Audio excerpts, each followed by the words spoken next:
Apakah demokrasi kita sedang mengencangkan ikat pinggang, atau justru mulai bermain dengan sabuk militer? Ketika seragam loreng mulai hadir di halaman institusi hukum sipil, pertanyaan publik tak bisa dihindari. Sedang menjaga, atau sedang menunjukkan kekuasaan? Di satu sisi, komitmen memberantas korupsi memang membutuhkan ketegasan yang tak ragu, tindakan yang menyentuh siapapun tanpa pandang bulu. Tapi di sisi lain, pelibatan militer dalam ranah penegakan hukum sipil membuka ruang tafsir yang tak sederhana. Apakah ini awal dari reformasi sistem, atau justru cermin dari ketidakpercayaan pada lembaga yang seharusnya independen? Prabowo tampaknya ingin memberi sinyal kuat bahwa era bermain-main dengan kekuasaan tanpa konsekuensi telah berakhir.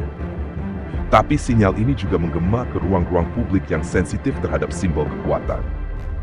Jika langkah ini benar-benar untuk membersihkan, maka tentu hasilnya akan menjawab semua tudingan.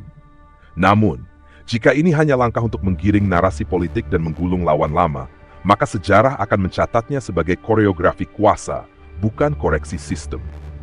Kita harus jujur melihat kenyataan, korupsi di negeri ini telah berurat akar, membelit dari institusi hingga jejaring kekuasaan. Tapi dalam membasminya, jangan sampai kita menanam benih baru yang tak kalah berbahaya, militerisme dalam demokrasi sipil. Ketika tentara turun ke jalan hukum, publik berhak bertanya, siapa yang kelak mengawasi para pengawas? Jika Prabowo serius ingin menanam tonggak baru dalam sejarah pemberantasan korupsi, maka yang dibutuhkan bukan hanya nyali, tapi juga integritas dalam memilih cara. Sebab cara menentukan arah, dan arah menentukan masa depan. Apakah keterlibatan TNI akan menjadi babak baru dalam reformasi hukum, atau justru jadi catatan kaki kelam tentang bagaimana negara membungkus kontrol dalam jubah ketertiban? Jawaban itu seperti biasa, hanya akan hadir bila keberanian disertai dengan konsistensi. Dan jika tujuan utamanya benar-benar pembenahan, maka publik akan menyambut bukan dengan curiga,